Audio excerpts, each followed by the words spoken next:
ఉంచబడిందో, యేసు ప్రభు ఎదుట ఏ ఆనందము ఉంచబడిందో అదే ఆనందం మన కొరకు కూడా మన ఎదుట ఉంచబడింది. ఆనందం. హల్లెలూయా. అయితే ఆ ఆనందం పొందుకోవటానికి ముందు ఏముంటుందంట? ఏముంటుంది? ఆనందానికి ముందు కొన్ని ఉంటాయి. ఇప్పుడు యేసు ప్రభు ఆయన ఆ నిత్యానందాన్ని పొందుకుంటే మనకి మార్గం ఎవరు? ఎందుకంటే వీటన్నిటిని జయించి ఆయన ఆనందాన్ని పొందుకున్నాడు కాబట్టి మనము కూడా ఆయన్ని అనుసరించి ఆయన ఏ మార్గంలో వెళితే ఆ నిత్యానందం వచ్చిందో, నిత్యానందాన్ని పొందుకున్నాడో మనము కూడా ఏం చేయాలి? ఆయన నడిచిన మార్గంలో మనం కూడా వెళ్ళి మనము కూడా నిత్యము ఉండే ఆనందాన్ని మనము కూడా పొందుకునే వారిగా ఉండాలి. హల్లెలూయా. అయితే ఇక్కడ చూడండి, ఆయన తన ఎదుట ఉంచబడిన ఆనందము కొరకై అవమానమును నిర్లక్ష్యపెట్టి సిలువను సహించి దేవుని సింహాసనం యొక్క కుడిపాసున ఆసీనుడై ఉన్నాడు. హల్లెలూయా. ఎక్కడున్నాడంట? ఎందుకున్నాడు? ఏం చేస్తే దేవుడి కుడిపాసున ఉన్నాడు. చెప్పండి.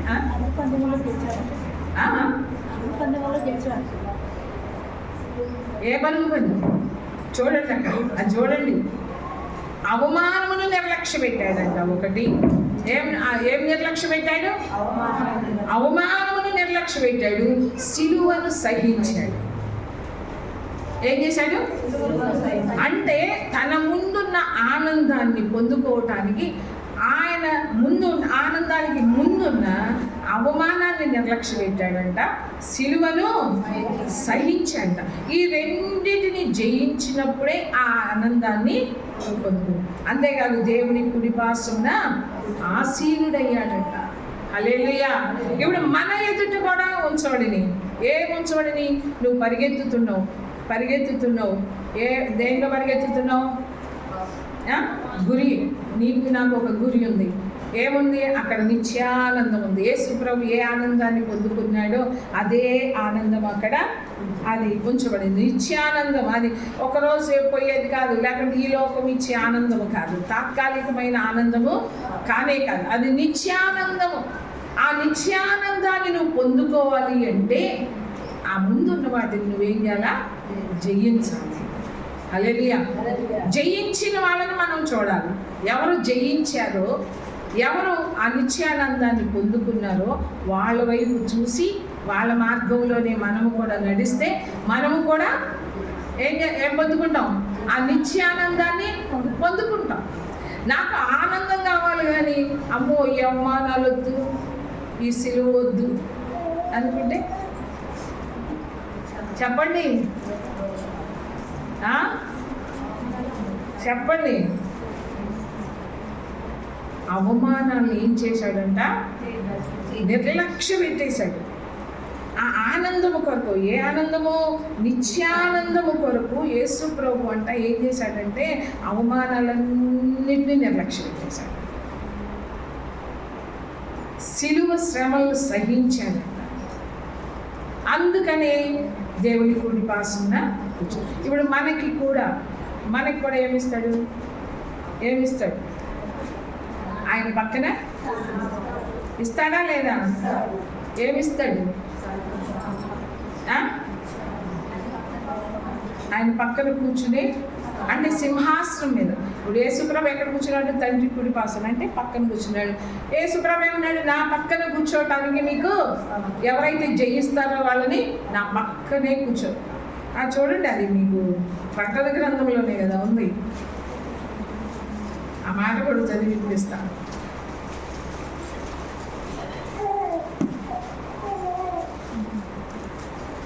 మూడో అధ్యాయం 21 వచ్చింది.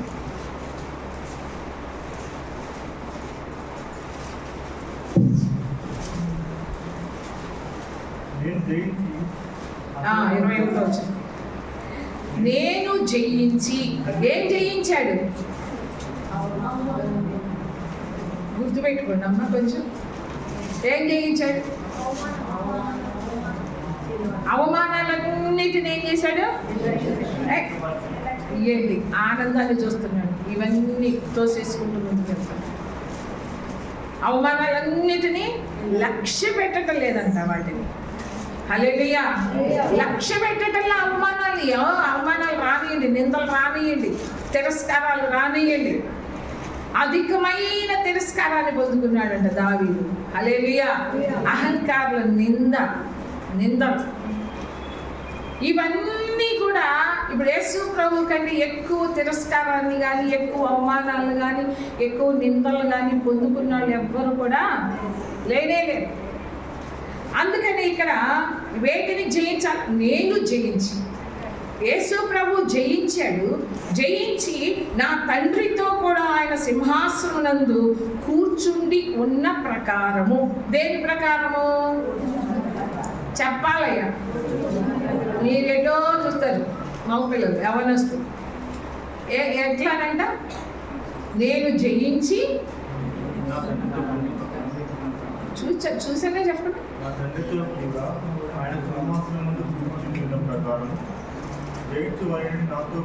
నేను జయించి నా తండ్రితో కూడా సింహాసనమునందు కూర్చుండి ఉన్న ప్రకారమే. తండ్రి ప్రక్కన ఎలా కూర్చున్నాడో యేసు ప్రభు అదే ప్రకారం. తేడా ఏమున్నది అక్కడ? ప్రకారము జయించు అని నాలాగా ఎవరైతే జయిస్తారో, ఎవరైతే అవమానాన్ని తట్టుకుంటారో, అవమానాన్ని నిర్లక్ష్య పెడతారో, ఎవరైతే ఈ సిలువ శ్రమలను, సిలువ అంటే ఏంటి? శ్రమలు. ఈ శ్రమలను ఎవరైతే సహిస్తారో, వాటన్నిటిని జయిస్తారో వాళ్ళని నా తండ్రి ప్రక్కన నన్ను ఎలా కూర్చుండబెట్టాడో అదే ప్రకారం నా ప్రక్కన కూడా జయించిన వాళ్ళని కూర్చుండనిచ్చేదను. హల్లెలూయా. సంఘములతో ఆత్మ చెప్పుచున్న మాటలు వినుగాక. హల్లెలూయా. అంటే తండ్రి పక్కన కూర్చున్నాడు యేసు ప్రభు. అంటే ఏంటి? సింహాసనం అంటే ఏంటి? ఒక అధికారానికి సాదృశ్యం, ఒక ఘనత కావచ్చు. ఏంటంటే సింహాసనం మీదంటే ఇప్పుడు దావీదు ఉన్నాడు. దావీదు ఆ సింహాసనం మీదకి రావటానికి ఎన్ని కష్టాలు పడ్డాడు, ఎన్ని శ్రమలు అనుభవించాడు. 17 సంవత్సరాలకే దావీదును సమూయేలు అభిషేకించాడు. 17 సంవత్సరాలు 16-17 సంవత్సరాలకి అంటే సమూయేలు వెళ్ళి అభిషేకించాడు. వాళ్ళ అన్నదమ్ముల ముందు, తండ్రి ముందే అభిషేకించాడు. అభిషేకించినప్పుడు ఎన్ని సంవత్సరాలు అంటే దేవుడు చెప్పిన మాట అది నెరవేర్చబడాలంటే ఎన్ని సంవత్సరాలు పట్టింది? 30 సంవత్సరాలకి దావీదు రాజయ్యాడు, సింహాసనం మీద కూర్చున్నాడు. ఎన్ని సంవత్సరాలు? నిందలు, అవమానాలు, తిరస్కారాలు తరమబడటం మీ అందరికీ తెలుసు. ఊరికినే రాదండి సింహాసనం, ఊరికినే రాదు అధికారం, ఊరికినే రాదు ఒక హోదా. కానీ ఏదైనా సరే, ఒక ఆశీర్వాదం కావచ్చు, ఆనందం కావచ్చు, ఏదైనా ఊరికినే రాదు. అందుకనే వాక్యంలో ఉంటుంది, మనం అనేక శ్రమలు సహించి మనము దేవుని రాజ్యంలోకి ప్రవేశించవలసి ఉన్నది. మీరు ఎక్కడో ఎవరి మాటలో నమ్మొద్దు. ఆశీర్వాదాలని వాటి అమ్మటి మీరు వెళ్ళొద్దు.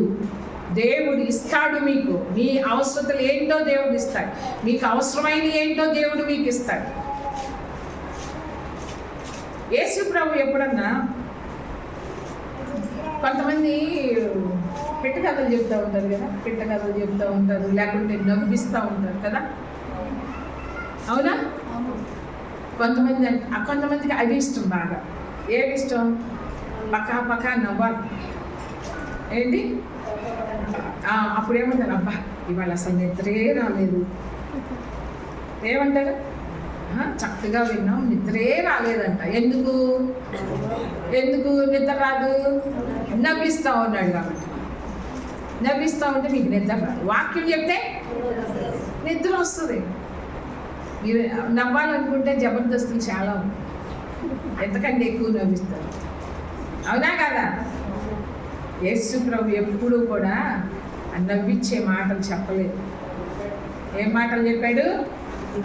మీరు నశించిపోతారు, మీరు మారు మనసు, పరలోక రాజ్యము సమీపముగా ఉంటుంది, మీరు నశించిపోవద్దు, మీ కొరకు నేను ప్రాణం పెట్టడానికి వచ్చాను, ఇదిగో నేను ఈ శ్రమలన్నీ అవమానాలన్నీ నేను భరిస్తున్నా మీకోసం అని ఎన్నో సంగతులు మనము నశించిపోకుండా, మనము ఆ నరకానికి వెళ్ళకుండా ఆయన ప్రతి ఒక్క మాట చూడండి. ఎక్కడైనా నన్ను నవ్వించే మాటలు కానీ పెట్టగలలు కానీ ఎక్కడన్నా ఉంటాయా?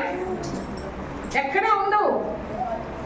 వాక్యం ఏం చేస్తుందంటే, వాక్యము నీ ఆత్మను రక్షిస్తుంది. ఏం చేస్తుంది వాక్యం? రక్షిస్తుందా లేదా? ఏది రక్షించదండి. నీ బలహీనతల నుంచి విడిపించాలన్నా ఆయన వాక్యంలో కూడా శక్తి ఉంది. చూడండి, పేతురు రాసిన పత్రిక 5వ చూస్తాను.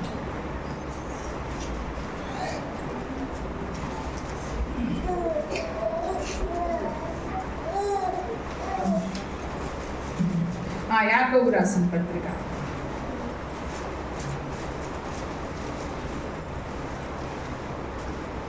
1వ అధ్యాయము 21వ వచనం. అందుచేత సమస్త కల్మషమును విర్రవీగుచున్న దుష్టత్వమును మాని లోపల నాటబడి మీ ఆత్మలను రక్షించుటకు శక్తిగల వాక్యమును సాత్వికముతో అంగీకరించుడి. మీరు వినువారు మాత్రమయ్యుడి, మిమ్మును మీరు మోసపుచ్చుకొనకుండా వాక్య ప్రకారము ప్రవర్తించువారునై ఉండండి. హల్లెలూయా. ఏంటంటే ఆత్మల్ని రక్షించుటకు శక్తి కలిగిన వాక్యం. వాక్యంలో ఏముంది? శక్తి ఉంది. వాక్యం ఏం చేస్తుంది? నీ ఆత్మను రక్షిస్తుంది. వాక్యము రక్షిస్తుంది, కానీ ఇక ఏది రక్షించలేదు. వాళ్ళు చెప్పే ఏదైనా సరే, ఏ పిట్టకథలు కానీ నవ్వించడానికి ఏ జోకులు వేసినా కూడా ఏది కూడా నిన్ను రక్షించదు. కానీ మన చెవులు ఏంటంటే దుర్గ చెవులు, వాటికే ఇష్టపడతాం. అట్లాంటి నవ్వించే మాటలు చెప్పండి, ఎంత 3 గంటలైనా సరే అలానే కూర్చుంటాం. కానీ వాక్యం అంటే చాలు, ప్రార్థన అంటే చాలు, ఏమొచ్చేస్తుంది మనకి? నిద్ర. అందుకనే వాక్యము నువ్వు వింటే కనుక ఆ వాక్యము నిన్ను రక్షిస్తుంది, నిన్ను విడిపిస్తుంది. ఆ బంధకాల నుండి నిన్ను విడిపించేది ఏంటిది? వాక్యం. అందుకనే ఎప్పుడు కూడా వాక్యాన్ని మనం నిర్లక్ష్యం చేయకూడదు. నీవు ఇవన్నీ కూడా నువ్వు జయించి నీ ముందు ఉంచబడిన వాటన్నిటినీ కూడా ఏ అయితే ఉంచాడు, ఏ అవమానాలు, ఏ నిందలు, ఏ శ్రమలు ఉంచాడో వాటన్నిటిని దాటుకుంటూ వెళ్ళాలి. ఎక్కడికి వెళ్ళాలి? ఆ ఆనందం దగ్గరికి వెళ్ళాలి.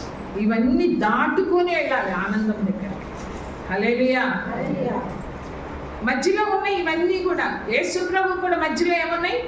అవమానాలు ఉన్నాయి, సిలువ శ్రమలు ఉన్నాయి. ఇవన్నీ కూడా దాటుకుంటూ వెళ్ళాడు. కాబట్టే యేసు ప్రభు ఏం చేశాడు?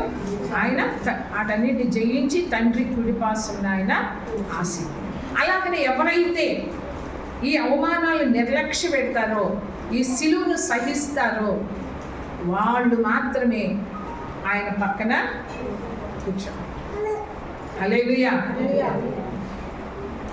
ఇక్కడ చూడండి, హెబ్రీలు రాసిన పత్రికలోనే చూడండి.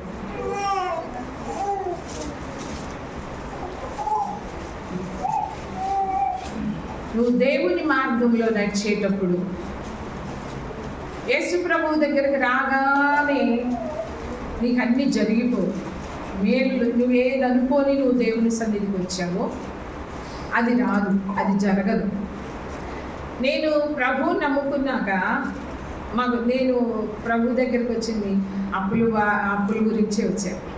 కానీ అప్పుల గురించి వచ్చాను, కానీ అక్కడ వాక్యం విన్నాక ఆయనే దేవుడు, ఆయన తప్ప వేరొక దేవుడు లేడని నమ్మి నేను అలా చర్చికి వెళ్తాను. మీరు నమ్మండి, 14 సంవత్సరాల దాకా మాకు విడుదలే రాదు. అప్పుల భారం నుంచి మాకు విడుదల రాదు.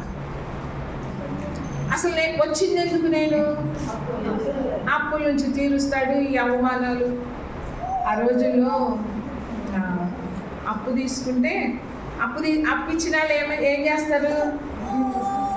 అప్పు ఇచ్చిన వాళ్ళు ఏం చేస్తారు? ఈ రోజుల్లో అప్పు తీసుకున్న వాళ్ళే తల ఎత్తుకుంటారు కదా. ఆ రోజుల్లో అట్లా కాదు. వాళ్ళు ఇంటి దగ్గరికి వచ్చి మాట్లాడతారు కదా, మాట్లాడతారా లేదా? అది మనం ఏం చేయాలా? వాళ్ళు ఎంతో కష్టపడి, కొంతమంది కష్టపడి దాచుకున్న డబ్బులు, కొంతమంది వాళ్ళకి తేలిగ్గా వస్తాయి కదా, ఎక్కడో కొంతమందికి వస్తాయి. కానీ చాలామంది కష్టపడి వాళ్ళు తిండి కూడా తినకుండా అలా దాచిపెట్టి వడ్డీలకు ఇచ్చి అలా బ్రతుకుతారు. అలాంటప్పుడు మనకి ఇచ్చినప్పుడు మనం ఏం చేయాలి? నాకు ఎందుకో కానీ దేవుడు మా ఇంటి మీదకి వచ్చేవాడు, అంటే పాస్టర్ గారి దగ్గరికి వచ్చేవాడు. అందుకని అట్లా 2-3 సార్లు జరిగి నాకు అసలు ఇంటికి రానియకుండా చేసేది. బజార్లోని మాట్లాడి బజార్లోని పంపించేవాడు. ఇంటికి వస్తే మళ్ళా నేను బాధపడతానేమో అని చెప్పి. అయితే నేను ఎప్పుడు ఒకటే అనుకుంటాను, ఎందుకంటే వాళ్ళు ఎంతో కష్టపడి దాచుకున్న డబ్బులు మనకి ఇచ్చారు. వాళ్ళు తినకుండా ఇచ్చారో మరి ఎలా ఇచ్చారో తెలియదు. కానీ మనము అవి ఇవ్వాలి. మనం ఇవ్వలేని పరిస్థితులు వచ్చినాయి. మనం ఆ అవమానాలకి తగిన వాళ్ళం. అవునా కదా? అవమానానికి తగిన వాళ్ళం. ఎందుకంటే నువ్వు టైంకి ఇవ్వలేదు కాబట్టి, సమయానికి ఇవ్వలేదు కాబట్టి అవమానానికి మనం తగిన వాళ్ళమే. మా అక్కయ్య గారు అబ్బాయి ఉన్నాడు. అంటే ఎందుకంటే నేను మాదిరి చెప్తున్నా. మా అక్కయ్య గారు అబ్బాయి ఉన్నాడు, మా పెద్దమ్మ కొడుకు ఉన్నాడు. మా పెద్దమ్మ కొడుకు ఏం చేశాడంటే మా అక్కయ్య గారి పిల్లల దగ్గర మొత్తం ఇద్దరి దగ్గర, ఒక అబ్బాయి దగ్గర 40 లక్షలు, ఒక అబ్బాయి దగ్గర 10 లక్షలు, ఏది వడ్డీ కాకుండా 6-7 సంవత్సరాలు అయిందనమాట ఇచ్చి కూడా. అంటే 50 లక్షలకి ఎంత వడ్డీ అవుతుంది? ఇంకొక 30 లక్షలు అవుతుంది. కానీ మొత్తం పోయినాయి అనమాట. వాడు ఇవ్వలేదు, మా తమ్ముడు ఇవ్వలేదు, డబ్బులు ఇవ్వలేదు. ఇవ్వకపోతే చూడండి, మళ్ళాంటాలో అయితే ఏం చేస్తాం? ఇళ్ళ మీదకి వెళ్తాం, పట్లాట్లు పెట్టుకుంటాం. ఆ ఇంట్లో ఎవరు ఉంటే, అంటే కొంచెం గడ్స్, అంటే బాగా గొడవ చేసేవాళ్ళు ఉంటే వాళ్ళ ఇంట్లో అయినా తీసుకొచ్చుకుంటాం. నాకు చాలా ఆశ్చర్యం వేసింది ఏంటంటే మా అక్కయ్య గారు అబ్బాయి ఒక్క మాట లేదు. 40 లక్షలు ఇచ్చిన అబ్బాయి ఒక్క మాట అనలేదు. ఒక్క మాట అనకుండా ఇంకా మాట్లాడేమోనని చెప్పి చర్చికి తీసుకెళ్ళి అక్కడి నుంచి ఇంటికి తీసుకొచ్చాడు. ఇంటికి తీసుకొస్తే భోజనం పెట్టారు. భోజనం పెట్టి ప్రేమగా మాట్లాడి పంపించారు. మనకు సాధ్యమేనా? 40 లక్షలు అంటే వడ్డీతో అయితే 60 దాకా అవుతుంది. మనం ఏం చేస్తాం చెప్పండి? ఒక్క మాట లేదు. మనమైతే ఏం చేస్తాం? ఒక 10,000 ఇచ్చామనుకోండి, కానీ ఎవరికి ఆశీర్వాదం? కానీ ఈ రోజున అంతకన్నా ఎక్కువ ఆశీర్వదించారు. ఈ రోజున పోగొట్టుకున్న వాళ్ళు ఎప్పుడూ కూడా నష్టపోదు, చెడిపోదు. దేవుడు అంతకన్నా ఎక్కువ ఇస్తాడు. కానీ ఎవరైతే ఇవ్వరో వాళ్ళకే నష్టపోతారు. వాళ్ళకి మనశ్శాంతి ఉండదు. ఇప్పుడు మా తమ్ముడికి మనశ్శాంతి అనేదే ఉండదు. ఎందుకంటే ఇప్పుడు ఎవరి దగ్గరికి రావటానికి మొహం చల్లగా ఎక్కడో ఉంటాడు. చూడండి, ఈ అవమాన అంటే మా అక్కగారు అబ్బాయి ఇంకొక అబ్బాయికి 10 లక్షలు. మామూలు కాదండి, 50,000 లక్ష కాదు, మొత్తం 50 లక్షలు వడ్డీ కాకుండా. అదే శత్రువుని తీసుకొచ్చి ఇంట్లో అన్నం పెట్టినట్టు కదా మనం చేస్తామంట. ఇంకా దేవుడి మాటలు చెప్పి పంపించేశాడు. అందుకని మనం దేవుని సన్నిధికి వస్తున్నామే కానీ ఆ మనస్సు మనకి రావటం, ఆ స్వభావం మనకి రావటం. ఆ ఆనందము మనం పొందుకోవాలి అంటే వీటిని దాటి వెళ్ళాల్సి వస్తుంది. వీటన్నిటిని దాటి వెళ్ళటం అంటే వీటన్నిటిని జయించి వెళ్ళాల్సి వస్తుంది. జయిస్తున్నామా మనం? మన ఎదుట ఉంచబడిన ఆ పందెములో, ఆ పందెపు రంగం, ఆ పందెములో నువ్వు పరిగెత్తేటప్పుడు నీ ఎదుటికి అవమానాలు వస్తాయి, నిందలు వస్తాయి, తిరస్కారాలు వస్తాయి, ఎన్నో వస్తాయి. వాటికి నీవు ఏం చేస్తావు? నిన్ను నువ్వు నిరూపించుకోవాలి అని చెప్పి కొంతమంది ఏం చేస్తామంటే అసలు రోషం కలిగి ఉంటాం. అసలు నేను మాటే పడను, నేను అసలు కాని మాట ఎందుకు అంటున్నారు అని రోషం కలిగి ఉంటాం. అది కాదు. యేసు ప్రభు ఎంత తిరస్కారం పొందాడు, ఆయన ఏ తప్పు చేశాడని ఎన్నో నిందలు అవమానాలు సహించాడు. మనం అదే మార్గంలో కనుక నడిస్తేనే, అర్థమైందా? మనం అదే మార్గంలో నడిస్తేనే నీ ముందు ఉన్న ఆ పందెములో నువ్వు జయించి నువ్వు నీ ఎదుట ఉంచబడిన ఆనందం పొందుకోగలుగుతావు. అది నిత్యానందం. హల్లెలూయా. నువ్వు యథార్థంగా ఉండొచ్చు, నిర్దోషంగా ఉండొచ్చు. నువ్వు ఈ మార్గంలో నడిచేటప్పుడు, అందుకనే పేతురు భక్తుడు అంటాడు కదా, ఏమంటాడు? 1 పేతురు 2వ అధ్యాయం.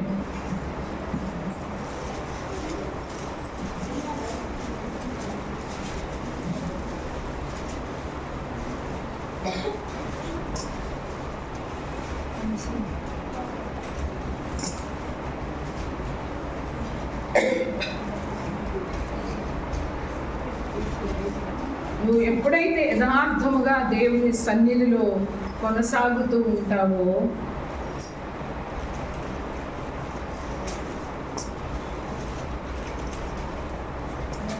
నమ్మకంగా కొనసాగుతూ ఉంటావో, అప్పుడు మొదట నీ దగ్గరికి వచ్చేది ఏంటో తెలుసా? అవమానం. నమ్మకంగా వెళ్తున్నావు, దేవుని మార్గంలో నువ్వు నడుస్తున్నావు, యథార్థంగా వెళ్తున్నావు, కానీ నీకు ఎదురయ్యేది ఏంటిది? అవమానాలు కలుగుతాయి. ఇక్కడ చూడండి, 2వ అధ్యాయం, పేతురు రాసిన మొదటి పత్రిక 2వ అధ్యాయము 20వ వచనం. తప్పిదమునకై దెబ్బలు తిరిగినప్పుడు మీరు సహించిన ఎడల మీకేమి ఘనత కలుగుతుంది? ఏంటంట? అంటే తప్పిదానికి దెబ్బలు తిన్నప్పుడు నీకేమి ఘనత రాదు.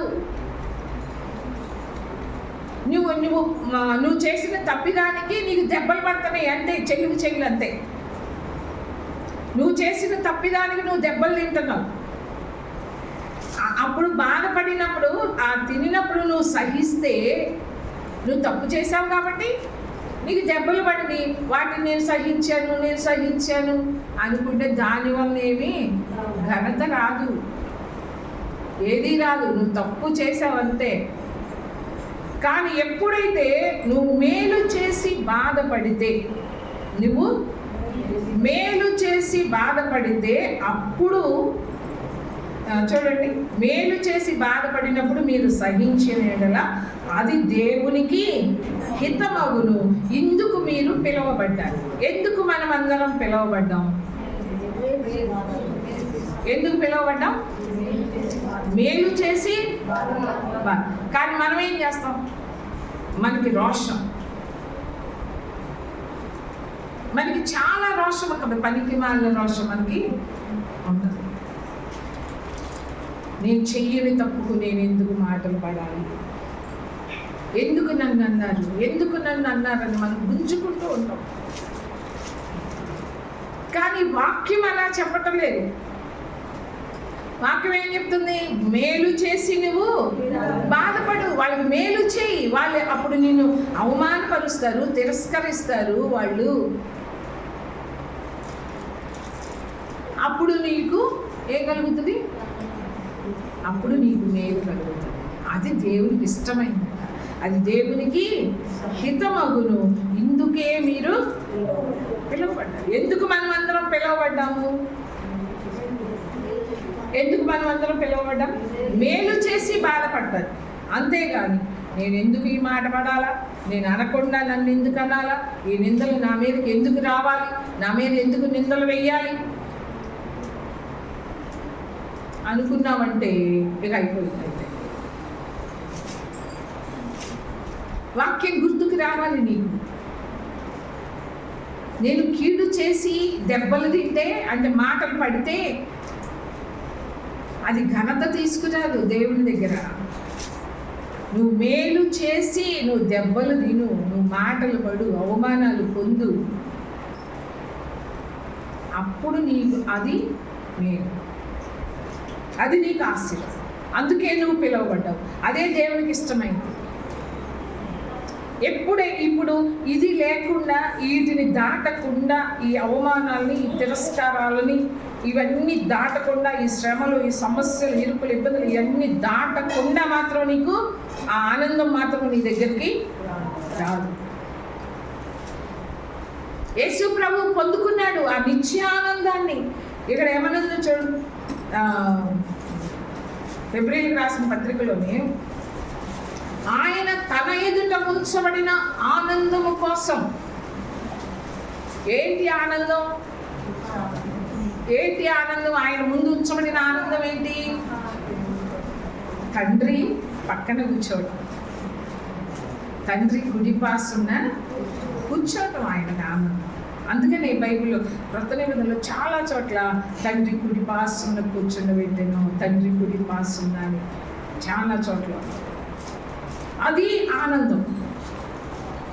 నీ ఆనందం ఏంటి? నా ఆనందం ఏంటి? ఇక్కడ ఆ ఆనందం కొరకే అన్నిటినీ భరించాడంట. పాపం లేని ఆయన అన్ని భరించాడు. పాపం ఉన్న మనము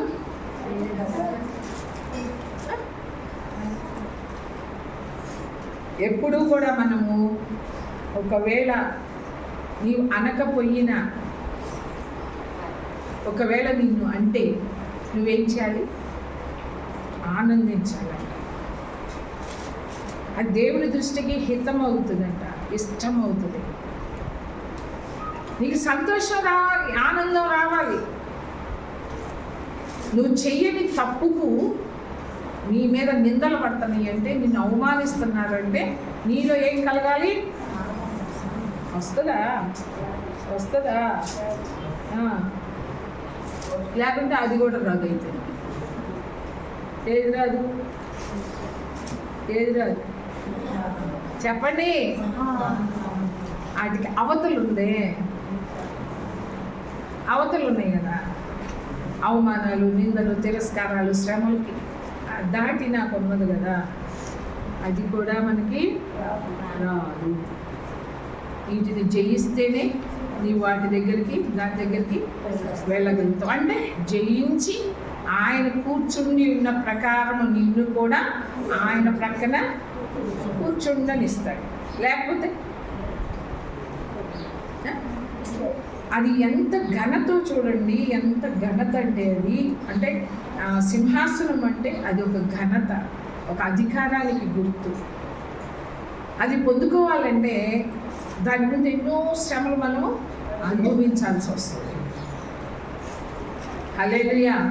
అందుకనే మనం ఎప్పుడు కూడా చూడండి, ఇంకా ఆయన తన ఎదుట ఉంచబడిన ఆనందము కొరకై అవమానమును నిర్లక్ష్యపెట్టి సిలువను సహించి దేవుని సింహాసనం యొక్క కుడి పార్శ్వమున ఆసీనుడైనాడు. మీరు అలసట పడకయు మీ ప్రాణములు విసుకకయు ఉండినట్లు పాపాత్ములు తనకు వ్యతిరేకముగా చేసిన తిరస్కారమంతయు ఓర్చుకొనిన ఆయనను తలంచుకొనుడి.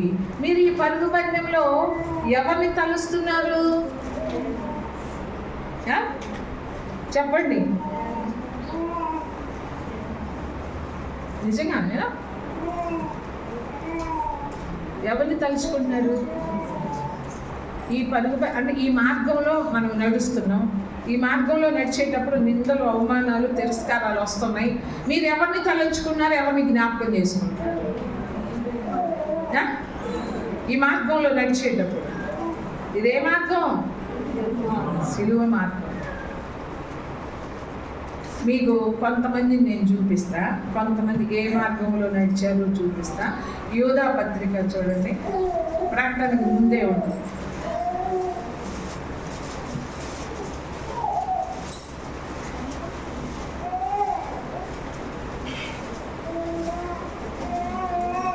నేను మాట పడలేను, అది పడలేను, ఇది పడలేను, నేను సత్యం, నేను అసలు నేను నాతో పర్ఫెక్ట్గా ఎవరు ఉండరు, నేను ఎందుకు పడాలి అనుకుంటే ఆ మార్గంలో వచ్చేటప్పుడు నీ రోషానికి ఒక పరీక్ష వస్తుంది.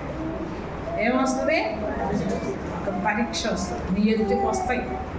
చూడండి ఇక్కడ 11వ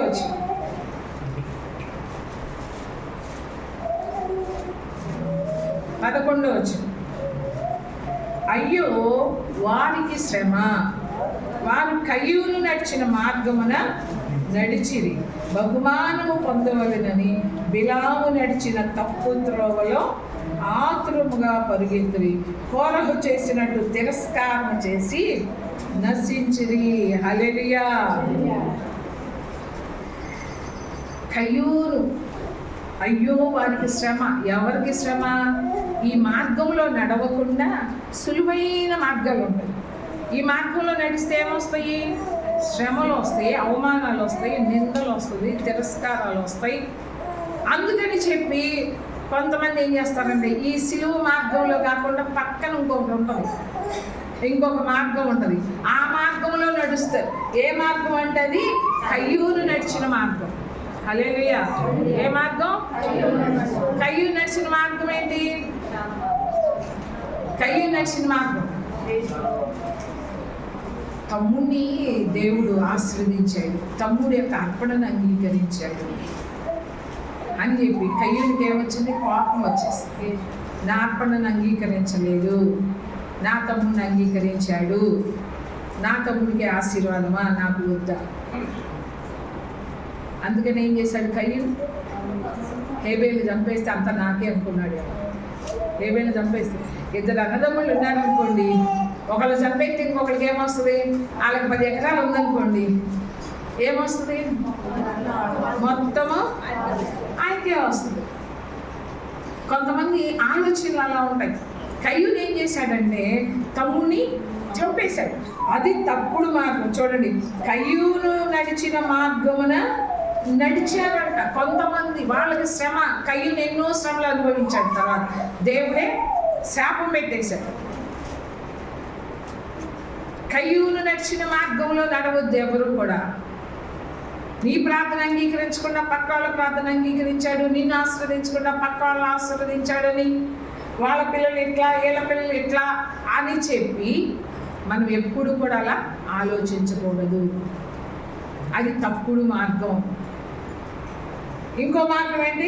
బహుమానము పొందవల్లని బిలాము నడిచిన తప్పు త్రోవలో ఆత్రంగా వదిలిట్టాడంట.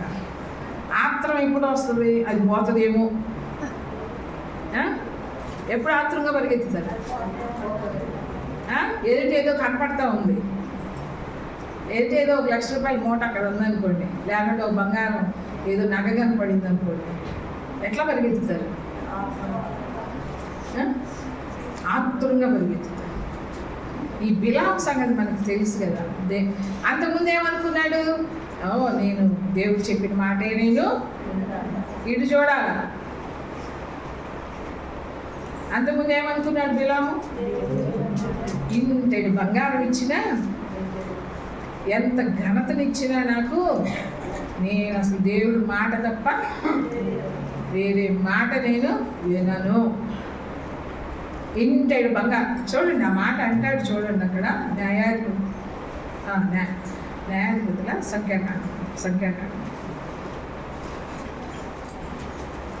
సంఖ్యాకాండంలో చూడండి.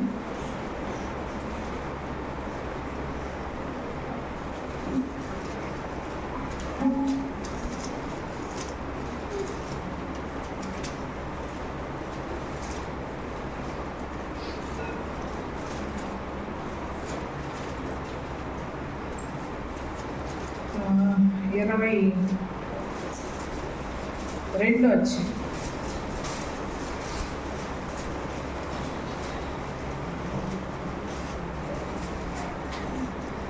22వ అధ్యాయంలో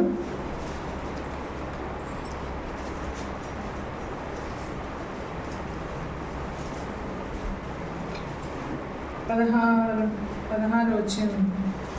వారు బిలామును వద్దకు వచ్చి అతనితో, నువ్వు దయచేసి నా ఎద్దకు వచ్చుటకు ఏమీ అడ్డము చెప్పకము, నేను నీకు బహుఘనత కలుగ చేసేదను, నీవు నాతో ఏమి చెప్పుదువో అది చేసేదను కనుక నీవు దయచేసి వచ్చి నా నిమిత్తం ఈ జనమును శపించమని సిప్పోరా కుమారుడైన బాలాకు చెప్పినది. అందుకు బిలాము, బాలాకు తన ఇంటేడు వెండి బంగారములను నాకు ఇచ్చినను, కొద్ది పని అయినను గొప్ప పని అయినను చేయనట్లు నేను నా దేవుడైన యెహోవా నోటి మాటను మేరలేను. ఏమన్నాడు?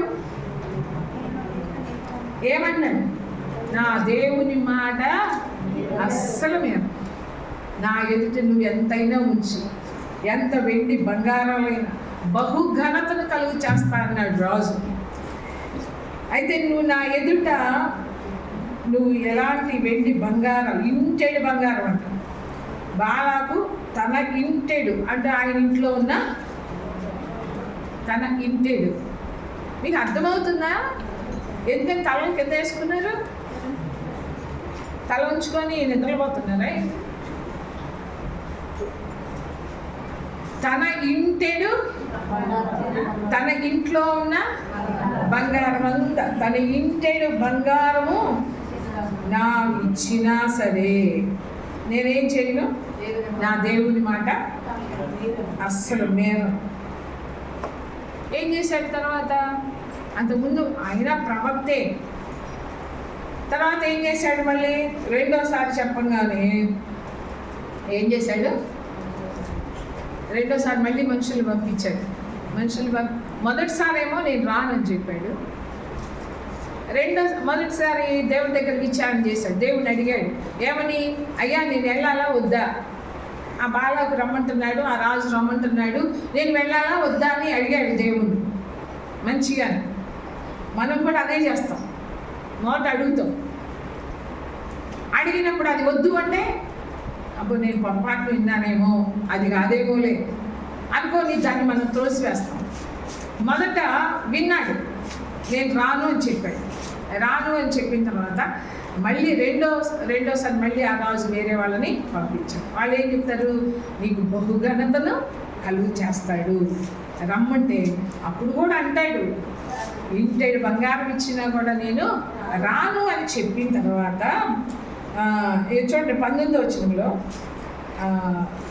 కాబట్టి మీరు దయచేసి ఈ రాత్రి ఇక్కడ ఉండండి. మళ్ళా దేవుడు మార్చుకుంటాడేమో, తన మనస్సును మార్చుకుంటాడేమో, మీరు ఇక్కడే ఉండండి అని చెప్పి ఏం చేశాడు? మళ్ళీ దేవుడి దగ్గరికి వెళ్ళిపోయాడు. ఒక్కసారి మాట దేవుడు ఇది వద్దు అంటే అది వద్దు అంతే. ఇది చెయ్యండి అంటే చెయ్యాలి, ఇది వద్దు అంటే మనము చేయకుండా ఉండాలి. అంతేగాని మాటి మాటికి దేవుడి దగ్గరికి వెళ్ళి నువ్వు గోజాడుతూ ఉంటే ఏమంటాడు దేవుడు? సరిపో అంటాడు, ఇస్తాను పో అంటాడు. అది నీకు ఆశీర్వాదం కాదు. నువ్వు గోజాడి తెచ్చుకున్నది ఎప్పుడు నీకు ఆశీర్వాదకరంగా ఉండదు. దేవుడు ఇష్టపడి ఇచ్చేదే నీకు ఆశీర్వాదం. అందుకనే తప్పుడు మార్గంలో అంటే ఏంటిది అంటే దేవుని మార్గంలో కాకుండా తప్పుడు మార్గంలో అతను దేన్ని ఆశించి, వెండి బంగారాన్ని, ఆ బహుఘనతను ఆశించాడు, ఆ అధికారాన్ని ఆశించాడు. అందుకనే తప్పుడు త్రోవలో ఆత్రంగా పరిగెత్తేశాడంట. ఆత్రంగా పరిగెత్తేటంటే అంతా ఇప్పుడే రావాలి, నాకు అంతా ఇప్పుడే లక్షలు రావాలి, లేకపోతే కోట్లు రావాలి, బంగారం రావాలి, అన్నీ రావాలి. మనం ప్రార్థనలు కూడా ఎలా ఉంటాయంటే మనం అడగంగానే దేవుడు ఇచ్చేయాలనుకో. ఇక్కడ చూడండి, ఆత్రంగా పరిగెత్తాడంట. ఇంకొకటి చూడండి, కోరహు చేసినట్టు తిరస్కారము చేసి నశించారు. వాళ్ళందరూ కూడా నశించిపోయారంట. కయ్యూను నశించిపోయాడు, బిలాము నశించిపోయాడు, కోరహు తనకి కలిగిందంతా కూడా ఆ భూమి నెరలు విడిచి మింగేసిందంట. హల్లెలూయా. కోరహు ఎందుకు నశించిపోయాడు చెప్పండి అమ్మా. కోరహు ఎందుకు నశించిపోయాడు? మోషే మీదకి వ్యతిరేకంగా లేశారు. అహరోను మీదకి, మోషే మీదకి వాళ్ళు ఏం చేశారు? చూడండి, సంఖ్యాకాండంలోనే 12 వచ్చాను. సంఖ్యాకాండం 2 వచ్చి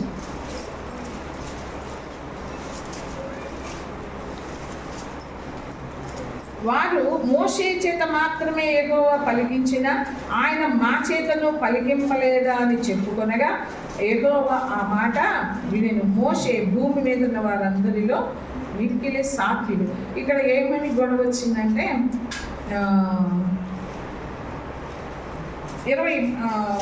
11 అధ్యాయము 23 వచ్చింది చూడండి.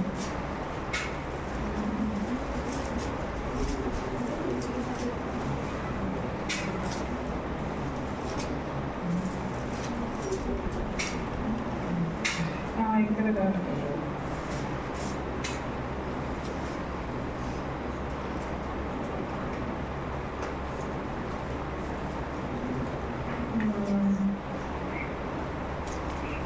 ఇక్కడ కాకుండా వేరే చోట వీళ్ళందరూ కూడా కోరహు కుమారులందరూ కూడా ఈ వచ్చిన కాదు.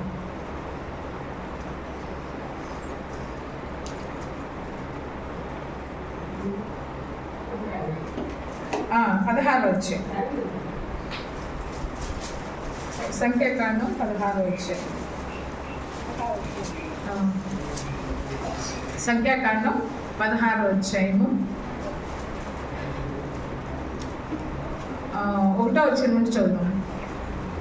లేవీకి ముని మనవడను, కహాతుకు మనవడను, ఇస్హారు కుమారునగు కోరహు, రూబేనీలలో ఏలియాబు కుమారులైన దాతాను, అబీరాములను, పెలెతు కుమారుడైన ఓనును యోచించుకొని ఆలోచన చేశారు. వీళ్ళందరూ కూడా ఆలోచన చేసుకొని ఎవరి మీద ఆలోచన చేశారు?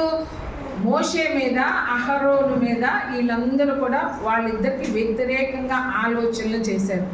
ఆలోచనలు చేసుకొని ఇశ్రాయేలులో పేరు పొందిన సభికులను, సమాజ ప్రధానులైన 250 మందితో మోషేకి ఎదురుగా నిలిచి, మోషే అహరోనులకు విరోధముగా పోగుబడి, మీతో మాకిక పని లేదు, ఈ సర్వ సమాజములోని ప్రతివాడును పరిశుద్ధుడే, యెహోవా వారి మధ్య ఉన్నాడు, యెహోవా సంఘము మీద మిమ్మును మీరేలా హెచ్చించుకొనుచున్నారనగా మోషే ఆ మాట విని సాగిలపడెను. హల్లెలూయా. ఏమంటున్నారంట?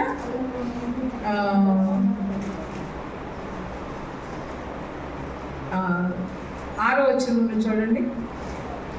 ఇలాగూ చేయండి, కోరహును అతని సమస్త సమూహమునైన మీరు ధూపార్తలు తీసుకుని వాటిలో అగ్ని ఉంచి రేపు యెహోవా సన్నిధిని వాటి మీద ధూపద్రవ్యము వేయండి. అంటే దేవుడు చెప్తున్నాడు ఇక్కడ. మోషే చూడండి 8వ వచనంలో, మరియు మోషే కోరహుతో ఇట్లనే, లేవీ కుమారులారా వినండి, ఈ తన మందిర సేవ చేయుటకు యెహోవా మిమ్మును తన యొద్దకు చేర్చుకొనుటయు, మీరు సమాజం ఎదుట నిలిచి వారు చేయవలసిన సేవ చేయునట్లు ఇశ్రాయేలు దేవుడు ఇశ్రాయేల్ సమాజంలో నుండి మిమ్మును వేరుపరచటయు మీకు అల్పముగా కనబడున, ఆయన నిన్నును నీతో లేవీలైన నీ గోత్రపు వారిని అందరినీ చేర్చుకునేది కదా, అయితే మీరు యాజకత్వం కూడా కోరుచున్నారు. హల్లెలూయా. ఇందు నిమిత్తము నీవును నీ సమస్త సమాజమును యెహోవాకు విరోధముగా పోగయ్యున్నారు.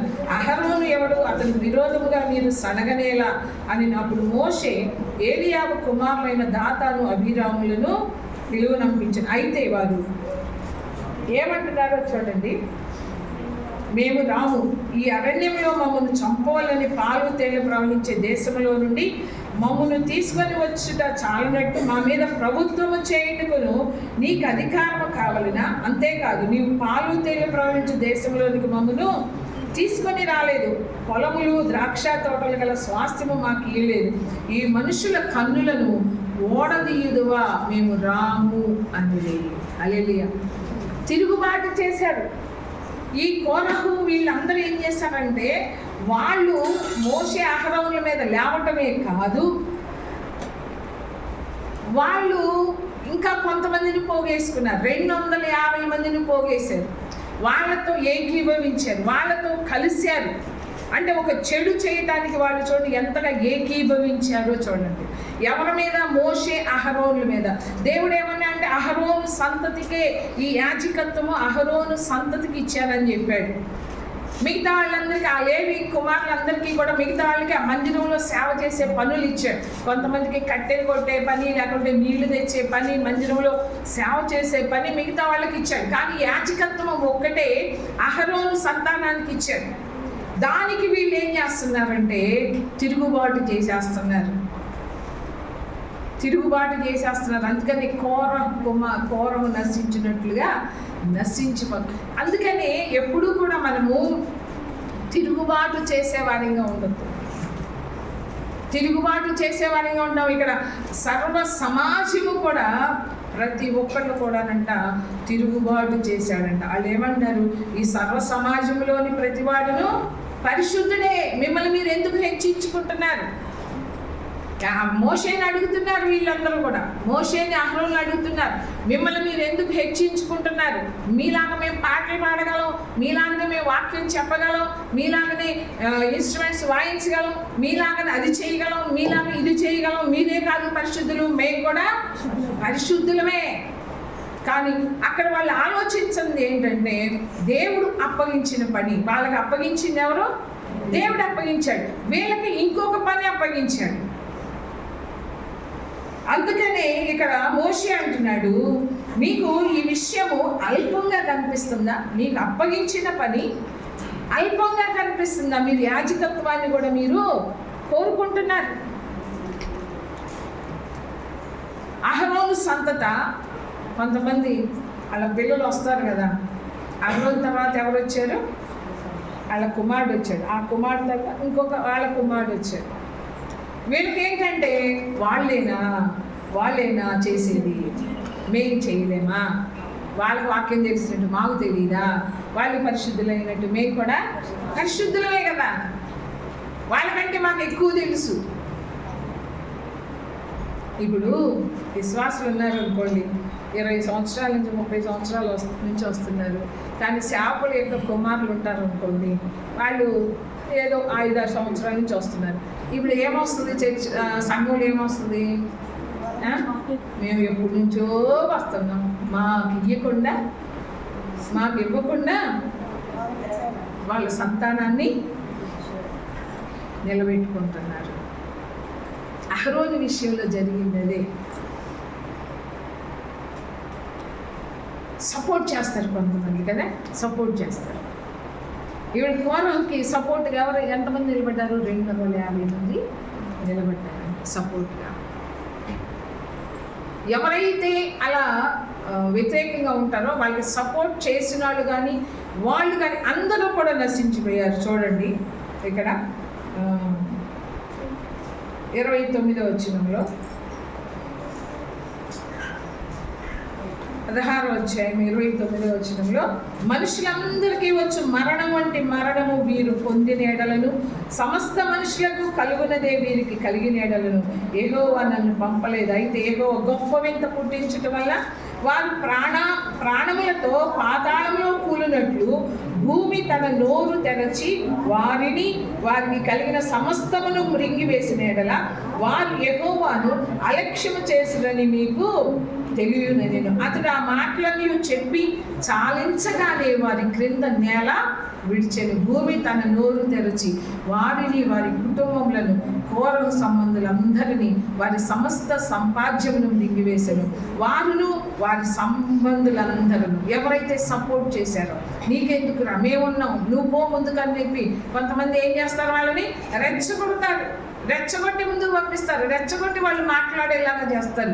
చూడండి, ఎందుకంటే వాళ్ళని చెడగొట్టేది కూడా ఎవరు? పక్కన వాళ్ళే.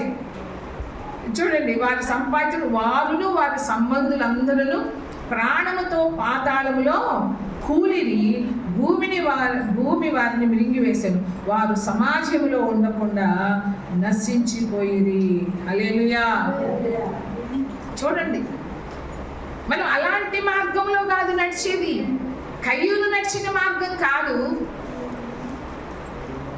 ఇంకా బిలాము నడిచిన తప్పు త్రోవలో కాదు, ఆత్రంగా పరిగెత్తకూడదు. కోరహు నడిచిన మార్గంలో అంటే తిరస్కారం చేశాడంట. ఎవరిని తిరస్కరించాడు? ఎవరైతే దేవుడు ఎన్నుకున్నాడో వాళ్ళని ఏం చేశారు? వీళ్ళు తిరస్కరించారు. మోషే వద్దు, అహరోను వద్దు, ఈ దాతాను ఏమంటారు, మేము రాము, నువ్వు చెప్తే మేము రావాలా, నువ్వు చెప్తే మేము చెయ్యాలా ఏమంటున్నారు? సమాజంలో ఉన్నవాళ్ళు, అంటే సంఘంలో ఉన్నవాళ్ళు కొంతమంది ఏమంటారు, నువ్వు చెప్తే మేము రావాలా, నువ్వు చెప్తే మేము చెయ్యాలా, మమ్మల్ని చంపటానికి ఇక్కడికి, అంతేకాదు మా మీద ప్రభుత్వము చేయుటకు నీకు అధికారము లేదు. నువ్వెవడివి? ఎవరిచ్చారు అధికారం? దేవుడిచ్చాడు. వాళ్ళకి అధికారం ఎవరిచ్చారు? దేవుడిచ్చాడు. దేవుడిచ్చినదా ఇప్పుడు ఎవరికి వ్యతిరేకంగా నువ్వు నిలబడ్డావు? ఎవరికి వ్యతిరేకంగా? మోషే అహరోనులకు కాదు. ఎవరికి వ్యతిరేకంగా నిలబడ్డావు? దేవుడికి వ్యతిరేకంగా నిలబడ్డావు. దేవుడు చెప్పిన మాట అది. అహరోను సంతానానికి నేను యాజకత్వాన్ని ఇస్తున్నానని దేవుడు చెప్పిన మాట అది. కానీ ఇప్పుడు మోషే మీద తిరుగుబాటు చేశారా? దేవుని మీద తిరుగుబాటు. వీళ్ళు దేవుని మీద తిరుగుబాటు. అందుకనే మోషే బాధ కలిగి ఒక మాట అది ప్రార్థన చేస్తాడు, ప్రభువా మనుషులు అందరూ కలిగేటట్టు ఆ మరణం రావద్దు. ఆయన ఏదైతే ప్రార్థన చేశాడో దాని ప్రకారమే అక్కడ దేవుడు జరిపించాడు. ఎందుకంటే మోషే అది కరెక్ట్ అని దేవుడికి కూడా అనిపించింది కాబట్టి దేవుడు మోషే ప్రార్థన అంగీకరించి ఆ ప్రకారం చేశాడు. అది న్యాయము. ఆ విషయంలో వాళ్ళకి చేసే విషయంలో అది న్యాయము కాబట్టే ఏం చేశాడు దేవుడు? మోషే ఏది కోరుకున్నాడు, వాళ్ళు మామూలు మరణం రాకూడదు, భూమి మిరింగివేయాలి అని ప్రార్థన చేశాడు. అదే కదా. అందుకని మనుషులందరికీ వచ్చే మరణం మీరు పొందితే కనుక యెహోవా నన్ను పంపలేదు. యెహోవా గొప్ప వింత పుట్టించటం వల్ల వారు ప్రాణములతోనే పాతాళంలో కూలినట్లు భూమి తన నోరు తెరచి వారిని కలిగిన సమస్తమును మృంగివేసిన ఎడల, మృంగివేస్తే మమ్మల్ని అలక్ష్యం చేశారంటలా. యెహోవాను అలక్ష్యము చేసినని మీకు తెలియనని. ఎవరిని అలక్ష్యం చేశారు వాళ్ళు? మోషేని అహరోన్లు కాదు, దేవుణ్ణి అలక్ష్యం చేసేశారు. అది మీకు తెలుస్తుంది. ఎప్పుడు తెలుస్తుంది అంటే నేను ప్రార్థన చేశా, ఆ ప్రార్థన ప్రకారం కనుక జరిగితే మీరు దేవుణ్ణి అలక్ష్యం చేశారని మీకే తెలుస్తుంది. చూడండి, ఎవరైతే లేచాడో ఆ లేచిన వానికి ఎవరైతే సపోర్టుగా నిలబడ్డారో వాళ్ళ కుటుంబాలు, వాళ్ళ పిల్లలు, వాళ్ళ సంపాదన, వాళ్ళ పశువులు మొత్తం ఏమైపోయింది? భూమి మింగివేసింది. హల్లెలూయా. నువ్వు నేను ఏ మార్గంలో నడుస్తున్నావు? ఇప్పుడు దేవుడు ఇవ్వకుండా వీళ్ళ ఉద్దేశం ఏంటి? మేము చెయ్యాలా, మేము ఆ యాజకత్వము మేము చేయాలి. కానీ దేవుడు ఎవరికి ఇస్తే వాళ్ళకే, కానీ అన్యాయముగా దేవుడు ఇవ్వడు కదా. దేవుడు చిత్తానుసారంగా, అంటే ఇప్పుడు నువ్వు సేవ చెయ్యాలని ఎదుటి వాళ్ళని ఎప్పుడు కూడా బలి చేయకూడదు. ఎదుటి వాళ్ళని ఎప్పుడు కూడా బలి చేయకూడదు. దేవుడు నీకు ఇవ్వాలనుకుంటే ఇస్తాడు. నువ్వు నువ్వు నువ్వు ఒక అధికారాన్ని, ఒక సేవను పొందుకోవాలంటే సంఘాన్ని నువ్వు రెచ్చగొట్టాల్సిన అవసరం లేదు, మాట్లాడాల్సిన అవసరం లేదు. ఎవరైనా ఇప్పుడు సమాజంలో వాళ్ళు ఏం చేశారు? మోషే అహరోనులకు వ్యతిరేకంగా వాళ్ళు లేచినప్పుడు వాళ్ళకి సపోర్ట్గా ఎవరు లేచారు? వీళ్ళందరూ లేచారు. హల్లెలూయా. అందుకని దేవుడు ఇప్పుడు దావీదును రాజు చేయాలనుకున్నాడు, యోసేపుని నిలబెట్టాలనుకున్నాడు, ఘనతనివ్వాలనుకున్నాడు. ఎవరు ఎన్ని చేసినా చివరికి దావీదు రాజు అయ్యాడా లేదా? యోసేపు ఐగుప్తులో ప్రధానుడు అయ్యాడా లేదా? నువ్వు ఎన్ని దేవుని దృష్టిలో నువ్వు ఉంటే ఎవరు ఎన్ని ఆటంకాలు పెట్టినప్పటికీ కూడా అది జరిగి తీరుతుంది. అది దేవుని మాట. హల్లెలూయా. అంతేగాని నువ్వు నేను సంఘాల్లో, అంటే కొంతమంది కొన్ని సంఘాల్లో ఉంటాయండి, కొన్ని సంఘాల్లో ఏం చేస్తారంటే వాళ్ళని రెచ్చగొడతా ఉంటారు. ఎవరో ఒకళ్ళు లేస్తారు, వాళ్ళకి సపోర్ట్గా ఏం చేస్తారు కొంతమంది, అవునరా నీకు వాళ్ళకంటే ఎక్కువ వాక్యం నీకు తెలుసు కదా, నువ్వు బాగా ప్రార్థన చేస్తావు కదా అని చెప్పి వీళ్ళని రెచ్చగొడతా ఉంటారు పక్క వాళ్ళు జాగ్రత్త ఉంటారు వాళ్ళతోటి. జాగ్రత్త, మనం అలాంటి గుంపులో ఉన్నావా? ఏ మార్గంలో నడుస్తున్నావు? ఈ యేసు నడిచిన మార్గంలో నడుస్తున్నావా? వీళ్ళు ముగ్గురు నడిచిన మార్గంలో నడుస్తున్నావా? ఏ మార్గంలో నడుస్తున్నావు? సిలువ శ్రమలు యేసు ప్రభు సహించాడు, అవమానాన్ని నిర్లక్ష్య పెట్టాడు. నీ ముందుకు వచ్చిన అవమానాన్ని, నీ ముందుకు వచ్చిన తిరస్కారాన్ని నువ్వేం చేస్తున్నావు? నీకు ఒక పరీక్షగా కొరకే నీ ఎదుటికి వచ్చిందని తెలుసా? నేను మాట వినను, నేను ఎందుకు వినాలి? నేను తప్పు చేయనప్పుడు నేనెందుకు పడాలి? నేనెందుకు భరించాలి? యేసు ప్రభు అనలేదే. యేసు ప్రభు అన్నాడా? యేసు ప్రభు మీదకి అసలు ఆ సిలువ ఎలాంటిది? శాపగ్రస్తమైనది. సిలువ ఏంటి? అవమానకరమైనది, అది నీచమైనది సిలువ. కానీ అలాంటి సిలువను కూడా భరించాడు యేసు ప్రభు. చూడండి, ఆ అవమానాలు, నిందల్ని, దోషాలను, హేళనను, వాటన్నిటిని ఎందుకు భరించాడు? అసలు సిలువ వేసేది ఎవరికి? దేశద్రోహులకి కదా, నీచులు, దొంగలకి, నరహంతకులకి. అంతకుముందు సిలువ అంటే అది చాలా నీచంగా కనపడేది. కానీ ఎప్పుడైతే యేసు ప్రభు సిలువ మోసాడో, సిలువ మీద మరణించాడో, అప్పటి నుంచి సిలువ ఏమైపోయింది? పౌలు భక్తుడు ఏమన్నాడు? సిలువే నా అతిశయం. హల్లెలూయా. అంతకుముందు ఏంటి? అందరూ చూస్తే చీచి, సిలువ మీద ఎలాడే వాళ్ళందరినీ ఏమంటారు? వాళ్ళు నువ్వెంత నీచుడు, ఎంత దుర్మార్గుడు అని చెప్పి సిలువలో వేలాడబడిన ప్రతి వాడిని కూడా దూషించేవాళ్ళు. మా యేసు ప్రభువుని కూడా దూషించారు కదా. కానీ ఇప్పుడు సిలువ ఏమైపోయింది? పాట కూడా ఉంది కదా, సిలువేనా ప్రాణం,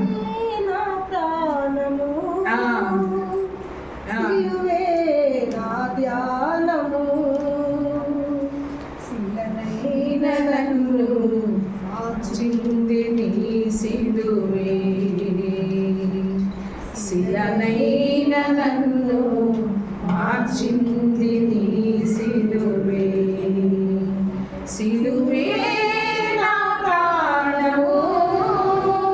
హల్లెలూయా. ఏంటంట? సిలువ ఏమైపోయింది? ఇప్పుడు ప్రాణం అయిపోయిందంట.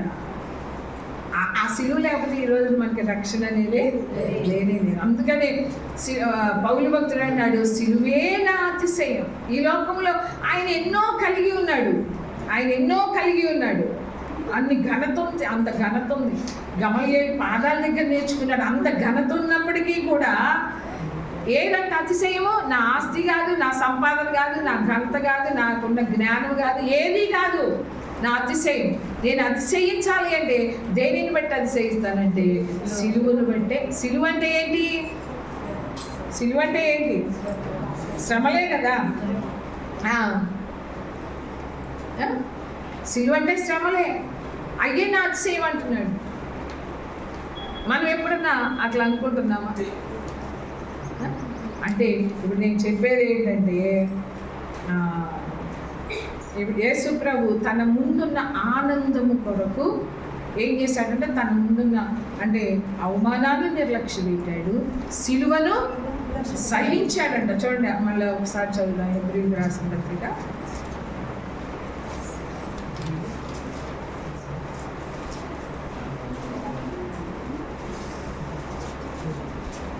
మీరు అలసట పడకయు మీ ప్రాణములు విసుకయు ఉండినట్లు పాపాత్ములు తనకు వ్యతిరేకంగా చేసిన తిరస్కారమంతయు ఓర్చుకొనిన ఆయనను తలంచుకోండి. ఎవరిని తలంచుకోవాలి? ఆ శ్రమలన్నీ ఓర్చుకున్నాయంట. మనకి సిలువలో ఎన్ని బాధలు భరించాడో, ఎంత అవమానం, ఎంత నిందలు మనకందరికీ తెలుసు. వాటన్నిటినీ కూడా ఓర్చుకున్నాయంట. మౌనముగా ఉన్నాడంట, మౌనముగా సహించాడంట. నువ్వు నేనేం చేస్తావు? మౌనంగా మనం సహిస్తున్నావా? ఎవరన్నా ఒక నిందేసినప్పుడు, అవమానపరిచినప్పుడు మౌనంగా సహిస్తున్నావా? ఏం చేస్తావు? ఎలా లేస్తావు వాళ్ళ మీద? మౌనంగా సహించాడంట. ఆయన తలుచుకో, చేసిన తిరస్కారమంతయు ఓర్చుకొని ఆయనను తలంచుకోండి. అంతేకాదు, ఈ పరుగు పందెంలో నీకేముండాలంట? ఓపిక ఉండాలంట. ఏముండాలి? ఓపిక ఉండాలి. ఎందుకు ఓపిక? ఎందుకు ఉండాలి ఓపిక? ఆ శ్రమలు కానీ, నిందలు, అవమానాల్లో అవి భరించటానికి మనకేం కావాలంట? ఓపిక. ఓపిక కలిగి నువ్వు పరిగెత్తితేనే, ఆ మార్గంలో నడిస్తేనే ఆ ముందున్న ఆనందాన్ని నువ్వు పొందుకుంటావు. అది ఎలాంటి ఆనందం అంటే, ఎలాంటి ఆనందం? నిత్యానందం అంట. అంటే అది నిత్యము ఉండే ఆనందం. వీటన్నిటిని దాటుకుంటేనే నువ్వు అక్కడికి నువ్వు వెళ్ళగలవు, అక్కడికి చేరుకోగలవు, దాన్ని నువ్వు పొందుకోగలవు. నువ్వు ఈ అవమానాలని చెప్పి, నిందలని చెప్పి నువ్వు అవి ఓర్చుకోకుండా, సహించకుండా మన ఇష్టానుసారంగా మనం మాట్లాడామనుకోండి, దాన్ని నువ్వు జయించనంటే. ఒకటే గుర్తుపెట్టుకో, యేసుప్రభు ఏమన్నాడు? నేను జయించి నా తండ్రి సింహాసనం ప్రక్కన కూర్చుండి ఉన్న ప్రకారము జయించిన వారిని నాతో కూడా సింహాసనం మీద కూర్చుండనిస్తాను. హల్లెలూయా. ఏం జయించాలా? ఏం జయించాలా? ఈ అవమానాల్ని నిర్లక్ష్య పెట్టాలి. లక్ష్య పెట్టకూడదు. కొంతమందికి ఏంటి, వాటి మీదే లక్ష్యం, వాటి మీదే దృష్టి. నన్ను ఎందుకన్నారు, నన్ను ఎందుకన్నారు, నన్ను ఎందుకన్నారు, ఇలా ఎందుకు చేశారు, అలా ఎందుకు చేశారు. మనం ఏం చేయాలంటే వాటన్నిటినీ, అవమానాలు ఏం చేయాలంటే, యేసుప్రభు ఏం చేశాడు? అవమానాన్ని నిర్లక్ష్య పెట్టాడంట. లక్ష్య పెట్టాల వాటి మీద, అసలు వాటి మీద మనసే పెట్టాల. మనం కూడా అలా ఉండాలి. ఎందుకు ఉండాలంటే ఆనందం, మన ఎదుట ఉంచబడిన ఆనందము కొరకు సిలువను సహించాడట. మౌనముగా సహించాడు. సహించటం అంటే ఏంటి? మౌనముగా సహించాడు. ఇప్పుడు మన ఎదుట ఉంచబడిన పరుగు పందెంలో మనం ఎవరిని చూసి పరిగెత్తాలంట? ఎవరిని చూసి? విశ్వాసములకు కర్తయు దానిలో కొనసాగించువాడునైనా యేసు వైపు చూచుచు. వాళ్ళ వైపు, వీళ్ళ వైపు కాదు, విశ్వాసుల వైపు కాదు, సేవకుల వైపు కాదు, ఎవ్వరి వైపు కాదు. వాళ్ళ వైపు, వీళ్ళ వైపు చూసావంటే నువ్వు పడిపోతావు. ఎవరి వైపు చూడాలి? యేసు వైపు చూచుచు ఈ పరుగు పందెంలో ఓపికతో. ఎందుకంటే ఆయన ఓపికగా ఏం చేశాడు? యేసుప్రభు సిలువలో మరణించాడు. ఆ శ్రమలు కానీ, అవమానాలు కానీ, నిందలు కానీ మనం చదువుతాం, కానీ వాటిని మనం మన జీవితాలకి అన్వయించుకోలేకపోతాం. అది మనము సాధకం చేసుకోలేకపోతాం. కాబట్టి మన ఎదుట ఉంచబడిన ఆనందం కోసం అక్కడికి వెళ్ళాలి అంటే నీవు ఇవన్నీ కూడా దాటుకుంటూ వెళితేనే, వీటన్నిటినీ నువ్వు జయిస్తూ, ఏటన్నిటినీ నువ్వు ఈ మార్గంలో నడిచేటప్పుడు అవమానాలు వస్తాయి, నిందలు వస్తాయి, తిరస్కారాలు వస్తాయి. నువ్వు యథార్థంగా నడిచినా, నువ్వు నమ్మకంగా నడుస్తున్నప్పటికీ కూడా ఏమెదురవుతాయి? అవమానాలు. ఎందుకంటే యేసుప్రభు అంతటి పరిశుద్ధుడికే ఇవన్నీ ఎదురైనప్పుడు నువ్వు నేను ఎంతటా పాపులు, మరి మనకు ఎదురుగావా? కానీ వాటన్నిటినీ కూడా మనం ఏం చేయాలా? ఓపికతో వాటన్నిటిని సహిస్తూ, ఆ శ్రమలను సహిస్తూ, అవమానాలను నిర్లక్ష్య పెడుతూ ఈ పరుగు పందెంలో మనం కనుక వీటిని దాటుకుంటూ వెళ్తే కనుక మనం ఏం పొందుకుంటాం? నిత్యానందాన్ని పొందుకుంటాము. అలాంటి కృప దేవుడు మనకి దయచేస్తారు. ఆమేన్. ప్రార్థన చేసుకున్నాం.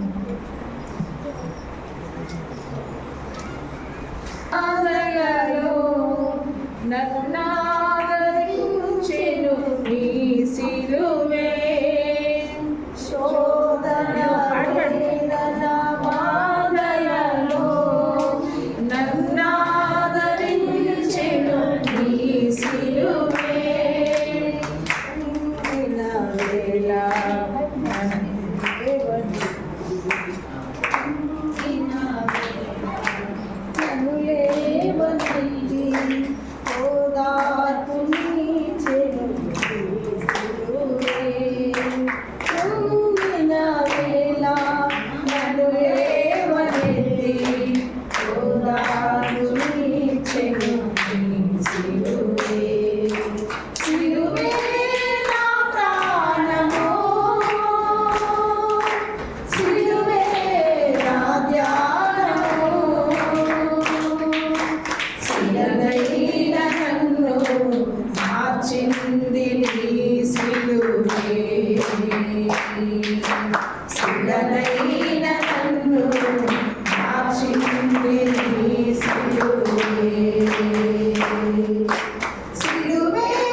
ప్రార్థన చేసి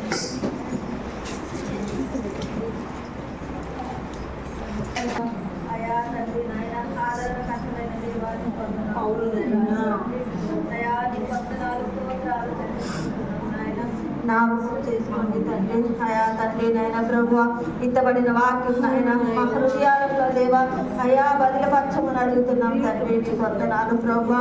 నిజమే నాయన అయా తండ్రి నాయన ఆ పలుకు బంధంలో నాయన మేము తండ్రి నాయన ఓడిపోకుండా ఉండాలంటే ప్రభువా అయా తండ్రి ఎన్నో అవమానాలు నిందలు నాయన అయా నీ వందనాలు తండ్రి. మేము జయించిన వారుగా నాయన అయా మాకు ముందులుగా మీరున్నారు ప్రభువా. మార్గమై ఉన్న దేవా నీ వందనాలు నాయన. అయ్యా మీరు అవన్నీ జయించారు నాయన. అయా సిలువని జయించారు అయ్యా. అయా తండ్రి అవమానాలు నిందలు నాయన ఎన్నో మీరు జయించున్నారు ప్రభువా. ఏది లక్ష్య పెట్టలేదు కనుక నాయన అవన్నీ తోసివేశారు కనుక నాయన అయ్యా తండ్రి నాయన మీరు తండ్రి కుడి పాసమని కూర్చున్నారు నాయన. మీ వందనాలు ప్రభువా. అయ్యా మేము కూడా నాయన అయ్యా మా ముందర ఎన్నో జరుగుతుంటాయి నాయన. మమ్మల్ని ఎందరో ఎన్నో విధాల బాధపరుస్తారయ్యా. అవమానాలు నిందలు నాయన అయ్యా ఎన్నో తండ్రి నాయన ప్రభువా మా ముందర ఉన్నప్పటికీ నాయన మేము అవన్నీ తండ్రి జయించిన వారిగా మమ్మల్ని నిలబెట్టమని అడుగుతున్నాము దేవా. అయ్యా ఆ గురి వద్దనే మేము ఉండడానికి నాయన ఆ గురి వైపే మేము చూడడానికి సహాయం చేయండి నాయన. అయ్యా నీ వద్దనే మేము ఆనందించే కృప మాకు దయచేయండి ప్రభువా. అయ్యా పౌలు భక్తుడైతే సిలువే నా అతిశయం అని చెప్తున్నాడు నాయన. అయ్యా తండ్రి నాయన అయ్యా మోషయి అహరోన్ని ప్రభువా నువ్వు ఆశీర్వదించావయ్యా. అయ్యా వాళ్ళ మీదకి లేచినందుకు చక్రవులను అణిచివేసిన దేవుడు నాయన. అయ్యా నువ్వు చెప్పిందే వాళ్ళు చెప్పారు నాయన. వాళ్ళు సొంతంగా ఏది మాట్లాడలేదు ప్రభువా. నీ వందనాలు నాయన. అయ్యా నీ వందనాలు నాయన. అయ్యా అయోను వలె మేము ఉండొద్దు నాయన. అయ్యా అయోను తండ్రి నీ వందనాలు స్తోత్రాలు ప్రభువా. ఎంతో నాయన నీకు వ్యతిరేకమైన పని ప్రభువా. అయ్యా తమ్ముడిని హతమార్చాడయ్యా. అలాంటి వంశంలో నుంచి నాయన అయ్యా మేము రావద్దు, అలాంటి మేము అనుసరించొద్దు నాయన. నీ వందనాలు ప్రభువా. నీకే వెళ్ళలేని స్థితులు నాయన. అయ్యా మా అతిశయం సిలువై ఉండాలి ప్రభువా. ఆ సిలువే అతిశయం అంటున్నాడు నాయన. నాయన ఆ రీతిగా మేము ఉండడానికి సహాయం చేయమని అయ్యా నీ కృపాని సన్నిధి సమాధానం మాకు తోడుగా ఉంచమని నాయన. నిన్న వాక్యాన్ని ప్రభువా విడిచిపెట్టకుండా నాయన దినదినము నవవేసుకునే కృప మాకు అందరికీ దయచేయమని అయ్యా మా హృదయాలలో 30 60 100 ఫలించుకు సహాయం చేయండి నాయన. నిన్న వాక్యాన్ని విడిచిపెట్టకుండా ప్రభు ఆ ప్రకారం మేము నడుచుకోవడానికి మాకు సహాయం దయచేయమని అట్టి జ్ఞానం అట్టి తెలివి వివేచన మాకు దయచేయమని నాయన. అయ్యా సమస్త ఘనత మహిమ ప్రభావాలు మీరు పొందుకోమని యేసు పరిశుద్ధ నామంలో బ్రతిమలాడి అడిగి వేడుకుంటున్నా పరమ తండ్రి ఆమేన్. ఇదంతా భక్తి పరులేనా అంతే సరే.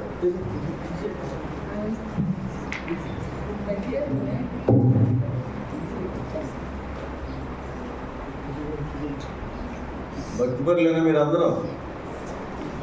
మంచి భక్తి చేస్తే దేవుని యొక్క కార్యాలు చూస్తారమ్మా. దేవుని అద్భుతాలు మనం చూడగలుగుతాం. నామకార్థం భక్తి చేస్తే చూడలేము.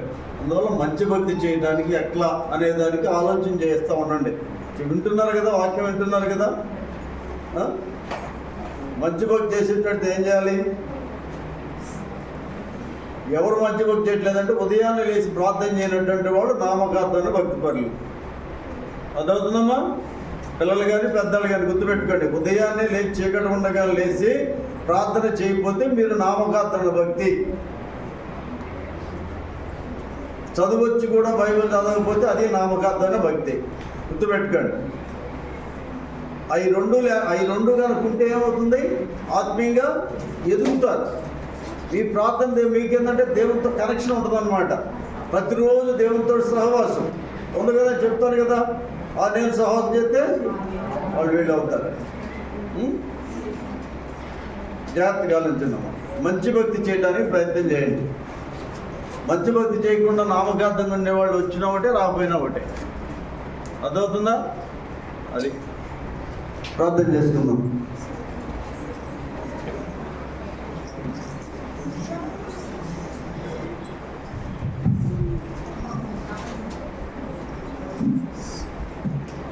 పరిశుద్ధులు అనేటువంటి మా దేవ యేసయ్య నీ పాదాలకు వందనాలు ప్రభా. నీ దాసుని ప్రభా, నీ పాదాలు బట్టి వేడుకొంచున్నాను ప్రభా. ఎందు నిమిత్తమైతే ప్రభా నీ దాసుని దాసురాలి ప్రభా ఈ యొక్క సింగరేణి కాలనీలో ఉన్నటువంటి పేద బిడ్డల మధ్య నడిపించావు ప్రభా. నీ చిత్తమైన నెరవేరాల ప్రభా, నీ నామము కనపరచబడాలి ప్రభా. ఎందుకంటే ప్రభా ఏ ఒక్క ఆత్మ నశించిపోవటం నా చిత్తము కాదన్నావు నాయన. ఏ ఒక్కరూ నరకపాత్రలుగా వినటం నీకు ఇష్టం లేదు కనుక నాయన, ఇదిగోనైనా ప్రభా నీ ప్రాంత ప్రజలందరినీ కూడా ప్రభా దర్శించు నాయన, ఆకర్షించుకోనైనా, పశ్చాత్తాపోదం కలుగు చేసినైనా నీ వైపు చూసి నీ కృపను పొందుకునే బిడ్డలుగా, నీ ఆశీర్వాదాలు పొందుకునే బిడ్డలుగా, ఆ నిత్య రాజ్యానికి వారసులయ్యే బిడ్డలుగా, అదిగోనైనా ప్రభా ఎల్లప్పుడూ సంతోషంగా రాజ్యానికి నైనా ఆ ప్రభువు రాజ్యానికి నేను వారసులుగా చేయమని వేడుకుంటున్నాను ప్రభా. అయ్యా అయ్యా నీ దాసుని ప్రభా నీ పాదాలు బట్టి వేడుకుంటున్నాను ప్రభా. బిడ్డలకు నైనా ప్రభా అయ్యా అయ్యా యథార్థమైన భక్తియుతం చేసి బిడ్డలుగా చేయని వేడుకుంటున్నాను ప్రభా. సహాయకుడు సహాయం చేయనైనా. ఇదిగో బిడ్డలు ప్రభా ఈ లోకంలోనైనా ఈ పాపపు లోకంలో జీవించి ఉండగా, పాపుల మధ్యలో జీవించి ఉండగా, ఈ పాపము శరీరంతో జీవించి ఉండగా ప్రభా ఈ లోక మాలినటువంటి నైనా ఈ పాపం అనేది అంటకుండా ప్రభా నీ అగ్ని కంచెలు వేయమని వేడుకుంటున్నాం ప్రభా. అయ్యా అన్యులైతే ప్రభా ఏమి తిందుమా, ఏమి తాగుదుమా, ఏమి ధరించుకుందామని ప్రభా అయ్యా అయ్యా కంటికి కనిపించే వాటి కోసం నైనా ప్రభా శరీరాశల కోసం జీవిస్తూ ఉంటారు ప్రభా. ఏమైతే ప్రభా వాటి కోసం జీవించొద్దని ప్రభా నువ్వు సెలవిస్తున్నావు ప్రభా. మొదట నీ రాజ్యాన్ని వెతకమన్నావు కనుక నైనా నీ యొక్క రాజ్య వ్యాప్తి కోసం ప్రయాసపడే కృపను ప్రభా నీ బిడ్డలకు దయచేయనైనా. ఈ లోకంలో ధనం కాదు, పరలోకంలో ధనం సంపాదించుకోమన్నావు కనుక నాయన నీ మాట ప్రకారం నాయన ఈ మాటకు విధేయత చూపించిన ఆయన ఆ పరలోక ధనాన్ని సంపాదించే సామర్థ్యాన్ని ప్రభా బిడ్డలకు దయచేసి వేడుకుంటున్నాను ప్రభా. యేసయ్యా కనికరించిన ఆయన ఆ సాధుకునే భాగ్యము సంపాదించే సామర్థ్యం కలుగు చేయవాడు ప్రభా. ఆయన లేఖనాలు సెలవించుండగా ప్రభా ఆ పరలోక ధనాన్ని సంపాదించే సామర్థ్యాన్ని ప్రభా ప్రతి ఒక్క బిడ్డకి దయచేసి వేడుకుంటున్నాను ప్రభా. యేసయ్యా కనికరించిన ఇదిగో ఈ మాటలు ప్రభా బిడ్డల హృదయాల్లోనైనా ప్రభా విత్తబడాలి ప్రభా, విత్తబడి నూరంతలుగా ఫలించాలి ప్రభా. అయ్యా అయ్యా నీ పాదాలు కొందరాలు ప్రభా. బిడ్డలు విన్నటువంటి మాటలు ప్రభా సాధారణంగా ఎత్తికెళ్ళిపోకుండా ప్రభా అయ్యదిగోనైనా ప్రభా బిడ్డల హృదయాల్లో విత్తబడినైనా విత్తబడే వాక్యం 30 60 100 ఫలించే భాగ్యాన్ని దయచేయనైనా. ఆ ఫలింపజేసేవాడు నీవే కదా నాయన. అంటే ఫలింపే భాగ్యాన్ని దయచేసి వేడుకుంటున్నాను ప్రభా. ఇంకా నాయన నిర్లక్ష్యంగా ఉన్నట్టయితే ప్రభా ఈ మాటల వారిలో గుచ్చుకొని ప్రభా పశ్చాత్తాపం కలుగు చేయమని వేడుకుంటున్నాను ప్రభా. ఆ పశ్చాత్తాప ఉదయాన్ని కలుగు చేసేది నీవే కదా ప్రభా. నేను నామకాంతోని భక్తి చేస్తున్నాను, వేషధారణ భక్తి చేస్తున్నానని ప్రభా బిడ్డలలో పశ్చాత్తాపం కలుగు చేయి ప్రభా. యేసయ్యా నీ పాదాలు కొందనాలు ప్రభా. శిష్యులుగా చేయడానికే కదా ప్రభా నువ్వు పెంచుకుందా ఆయన. ఆ రీతిగా ప్రభా నిన్ను అన్నట్టు సమస్త జనులు నా శిష్యులుగా చేయండి ప్రభా శిష్యులతో మాట్లాడుతున్నావు ప్రభా. అదిగో నైనా ప్రభా నీ ప్రియ బిడ్డలందరూ కూడా ప్రభా అనేక మంది శిష్యులు తయారు చేసే సామర్థ్యాన్ని బిడ్డలకు దయచేసి పెట్టుకుంటున్నాను ప్రభా. అయ్యా స్తోత్రం నాయనా, సహాయకుడా సహాయం చేయి ప్రభా. యేసయ్యా కనికరించునైనా, యేసయ్యా కనికరించునైనా. నీ ప్రియ బిడ్డలందరినీ కూడా ప్రభా నీ చేతిలో బలమైన సాధనాలుగా వాడుకోనైనా. బలవంతుల చేతిలో బాణముల వలె ప్రభా నీ బిడ్డలందరినీ కూడా నీ చేతిలో బలమైన సాధనాలుగా వాడుకుని వేడుకుంటున్నాను ప్రభా. నీ దాసుని దాటిపోవద్దు నాయన, నీ దాసుని దాటిపోవద్దు ప్రభా. యేసయ్యా కనికరించునైనా.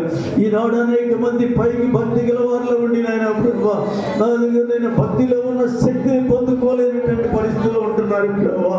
ఆ శక్తిని పొందుకునే కృప దయచేయి నాయన. ఇదిగో నీవు నాకు తోడుగా ఉన్నానటువంటి ధైర్యాన్ని బిడ్డలకు దయచేయి నాయన. బిడ్డల కుటుంబాల్లో బిడ్డల పంచినైన ప్రభా నీ అద్భుత కార్యములు జరిపించు నాయన, నీ ఆశ్చర్య కార్యములు జరిపించని వేడుకుంటున్నాను ప్రభా. నా దేవుడు నా పక్షంగా ఉన్నాడని ప్రభా, నా దేవుడు ఈ గొప్ప కార్యం చేశాడని చక్కని సాక్ష్యం ఇచ్చే బిడ్డలుగా చెంది వేడుకుంటున్నాను ప్రభా. యోద్ధాన్నదిని ప్రభా ఏకరాశిగా చేసిన దేవుడు నాయన. అదిగో వారందరూ కూడా ప్రభా అయ్యా పరిశుద్ధపరచబడినప్పుడు నాయన శుద్ధీకరించుకుని ప్రభా నీ వైపు చూసినప్పుడు నాయన నీ మీద ఆధారపడ్డప్పుడు నాయన అయ్యా నువ్వు అద్భుత కార్యం చేశావు ప్రభా. అలాగే నీ ప్రియ బిడ్డలందరూ కూడా ప్రభా అయ్యా నిన్ను నీకు వారికి అప్పగించుకొని ప్రభా నీకు నైనా ప్రభా విధేయత చూపినైనా ప్రభా నీ మాటకు విధేయత చూపి నడుచుకునేటువంటి బిడ్డలుగా ఉన్నప్పుడు నాయన నువ్వు అద్భుత కార్యాలు చేస్తావు కదా ప్రభా. అంటే అద్భుత కార్యాలు ప్రభా ప్రతి ఒక్క బిడ్డ జరగాలి, ప్రతి ఒక్క బిడ్డ పట్ల జరగాలని ప్రభా నీ దాసుని కోరుకుంటున్నాను ఉంటున్నాడు ప్రభా. ఈ అద్భుత కార్యములు చేయనైనా, ఈ ఆశ్చర్య కార్యములు చేయనైనా. అయ్యా అయ్యా పెట్టకపోల మీద నుంచి లేవనెత్తే దేవుడు కదా ప్రభా. యేసయ్యా నీ పాదాలకు వందనాలయ్యా, స్తోత్రాలు ప్రభా. సహాయం చేయనైనా. అయ్యా దయచేపు నాయన, ఇదిగో నీ ప్రియబిడ్డలు ప్రభా. అయ్యా అయ్యా ప్రార్థనకు లేనటువంటి వారికి నైనా ప్రార్థనతో దయచేనైనా. పరిశుద్ధ గ్రంథాన్ని ఎవరైతే ధ్యానించడం లేదో ఆ పరిశుద్ధ గ్రంథాన్ని ధ్యానించి వాక్యానుసారంగా జీవించే బిడ్డలుగా చేయనాయన. అయ్యా వాక్యమే దేవుడని ప్రభా బిడ్డలు గ్రహించుకొని ప్రభా ఆ వాక్యాన్ని ధ్యానించే భాగ్యాన్ని బిడ్డలు దయచేసి వేడుకుంటున్నాం ప్రభా. సహాయించి ప్రభు చెప్పునైనా కూడి వచ్చిన బిడ్డలందరూ కూడా ప్రభా నిండైనటువంటి ఆశీర్వాదాలు పొందుకోవాలి ప్రభా. ఉదయంలో నెమ్మది సంతోషం కావాలి ప్రభా. అయ్యా స్తోత్రాలు ప్రభా. ఇదిగో నేను బిడ్డలు ప్రభా అనారోగ్యంతో వచ్చిన బిడ్డల జ్ఞాపం చేసుకోనైనా, శారీరక బలహీనతో వచ్చిన బిడ్డల జ్ఞాపం చేసుకోనైనా, బిడ్డల ముట్టి స్వస్థపరిచి మంచి ఆరోగ్యాన్ని, శక్తిని, బలాన్ని కలుగు చేయనైనా. ఇదిగో నేను స్వస్థపరిచి హోవా నేనేనా వదనైనా బిడ్డల ముట్టి స్వస్థపరిచి మంచి ఆరోగ్యాన్ని, శక్తిని, బలాన్ని దయచేసి వేడుకుంటున్నాను ప్రభా. సహాయం చేయ ప్రభా. కృప చూపునైనా. అలాగేనైనా ప్రభా చేతి పనులు లేనటువంటి వారికి చేతి పనులు దయచేయనైనా. ఉద్యోగాలు లేని బిడ్డలకు ఉద్యోగాలు దయచేయమని వేడుకుంటున్నాను ప్రభా. అప్పుల భారంతో ఉన్న బిడ్డలు అప్పుల భారం నుంచి విడిపించమని వేడుకుంటున్నాను ప్రభా. సమాధానం లేని కుటుంబాల్లో సమాధానం దయచేయని వేడుకుంటున్నాను ప్రభా. చెదిరిన కుటుంబాలను తిరిగి కట్టమని వేడుకుంటున్నాను ప్రభా. యేసయ్యా కనికరించిన ఆయన కృప చూపమని వేడుకుంటున్నాను ప్రభా. వివాహం కావాల్సిన బిడ్డలు ఉన్నారు ప్రభా. వారికి సాటి అయిన సహాయాన్ని దయచేసి పరిశుద్ధ వివాహం జరగడానికి సహాయం చేయని వేడుకుంటున్నాను ప్రభా. అయ్యా స్తోత్రనైనా సహాయం చేయి ప్రభా. చదువుతున్న బిడ్డలు ఉన్నారు ప్రభా. చదువుల్లో వర్ధలు చేయనైనా, ఉన్నతమైన చదువులు చదివి ఇంకా నీ నామానికి మహిమ తెచ్చే బిడ్డలుగా, ఘనత తెచ్చే బిడ్డలుగా చేయని వేడుకున్నాను ప్రభా. యవ్వన బిడ్డలందరినీ కూడా ప్రభా నీ చేతుల్లో బలమైన సాధనాలుగా వాడుకుని వేడుకుంటున్నాను ప్రభా. యేసయ్యా కనికరించునైనా. యవనస్తులారా బలవంతుడు కండి అంటున్నావు కనుకనైనా యవన బిడ్డలందరినీ కూడా బలపరిచినైనా ప్రభా నీ చేతుల్లో బలమైన సాధనాలుగా వాడుకుని వేడుకుంటున్నాను ప్రభా. సహాయం చేయి ప్రభా. ఇదిగోనైనా ప్రభా అయ్యా గత 19 సంవత్సరాల డేరాలో ఉన్నటువంటి మందిరాన్ని ప్రభా నీ నామానికి మహిమకరముగా ఘనమైన దేవునికి ఘనమైన నిత్యమైన వందనాలు ప్రభా. ఈ ఘనమైన మందిరమునైనా, ఈ మహిమగల మందిరమునైనా ప్రభా ఈ సింగరేణి కాలనీ ప్రాంత ప్రజలందరికీ కూడా ప్రభా ప్రార్థనా మందిరముగా, రక్షణ మందిరముగా, ఆశీర్వాదకర మందిరముగా చేసి పెడుతున్నాను ప్రభా.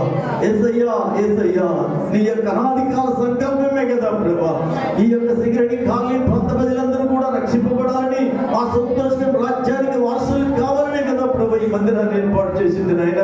ఇదిగో నేను ఇకనైనా ప్రభా ఈ ప్రాంత ప్రజలందరూ కూడా నీ వైపు చూసి నైనా పశ్చాత్తాపంతో నీ సన్నిధికి వచ్చి ప్రతి మోకాలు యేసుక్రీస్తు నామములో ఒంగులాగిన ప్రభా ఈ ఆత్మకార్యం జరిపించని వేడుకుంటున్నాం ప్రభా. సహాయం చేయనైనా. అదే రీతిగా కొత్త దేవకుల్లో కూడా ప్రభా ఈ నామానికి మహిమకరముగా నీ చిత్తానుసారంగా మందిరము కట్టబడినైనా ఆ ప్రాంత ప్రజలందరికీ కూడా ప్రార్థన మందిరముగా, రక్షణ మందిరముగా, ఆశీర్వాదక మందిరముగా చేయని వేడుకుంటున్నాం ప్రభా. సహాయం చేయనైనా. ఇంకా ఈ రోజు ఇంకానైనా బాప్తిసాలు తీసుకొని తప్పిపోయినారు ప్రభా.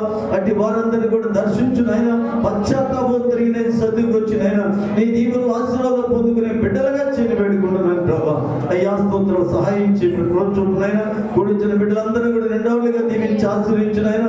ఇదిగో నీ ప్రియ బిడ్డలు ప్రభా వారి కష్టాచితంలో వచ్చినైనా దశభాగాలు తీస్తున్నారు ప్రభా.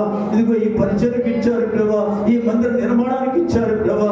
వారి మీద ఆకాశం నింపినైనా పట్టజాల విస్తారమైనటువంటి దీవుల బిడ్డల మీద కుమ్మరించమని వేడుకుంటున్నాను ప్రభా. వారికి ఏ కొరత రాకూడదు ప్రభా. నిండైన ఆశీర్వాదాల బిడ్డలకు దయచేసి వేడుకుంటున్నాను ప్రభా. సహాయం చేయమని ఇప్పటివరకు నేను ఈ దాసుడు మనవి చేసిన దానిని దయచేసినందుకు నీకే కోట్లాది వందనాలు చెల్లిస్తూ యేసయ్య నామమున అడిగి వేడుకొంచున్నాను తండ్రి. ప్రభు యేసుక్రీస్తు కృపయు, దేవుని ప్రేమయు, పరిశుద్ధాత్మ యొక్క అన్యోన్యమైన సహవాసమును ఇప్పుడును ఎల్లప్పుడును కూడిన మనందరికీ సకల పరిశుద్ధులకు తోడై ఉండును గాక. అందరికీ వందనాలు.